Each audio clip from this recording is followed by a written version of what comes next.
கேரள மாநிலம் கோழிக்கோடு அருகே மாணவர்களுக்கு இடையே நடந்த மோதலில் பலத்த காயமடைந்த மாணவர் பரிதாபமாக உயிரிழந்தார். தரக்குறைவான வார்த்தைகளால் வெடித்த மோதலில் முகமது ஷஹபாசினன் என்ற 10ஆம் வகுப்பு மாணவன் தலையில் பலத்த காயமடைந்து கோழிக்கோடு மருத்துவமனையில் சிகிச்சை பலனின்றி உயிரிழந்தார்.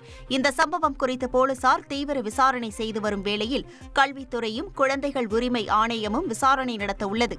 ஸ்ரீசைலம் சுரங்கப் பணியில் ஏற்பட்ட மண்சரிவில் சிக்கி 8 பேர் உயிரிழந்தனர்.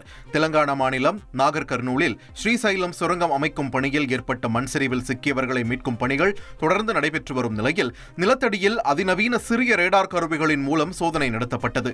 இதில் 5 பேரின் உடல்கள் 3 அடி உயர சேற்றிலும் மற்ற 3 பேரும் இடிபாடுகளில் சிக்கி உயிரிழந்திருப்பதும் உறுதி செய்யப்பட்டுள்ளது.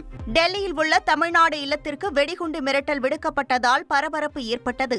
தமிழ்நாடு இல்லத்தில் வெடிகுண்டு வைத்திருப்பதாக சாணக்கியபுரி காவல் நிலையத்திற்கு இன்று மின்னஞ்சல் மூலம் மிரட்டல் விடுக்கப்பட்டுள்ளது. இதையடுத்து தமிழ்நாடு இல்லத்தில் இருந்த ஊழியர்கள் அனைவரும் உடனடியாக வெளியேற்றப்பட்டு காவல்துறையினர் வெடிகுண்டு தடுப்பு பிரிவு நிபுணர்கள் மற்றும் மோப்ப நாய்கள் உதவியுடன் சோதனை நடத்தினர். செய்திகளை உடனுக்குடன் தெரிந்து கொள்ள உடனே சப்ஸ்கிரைப் பண்ணுங்க.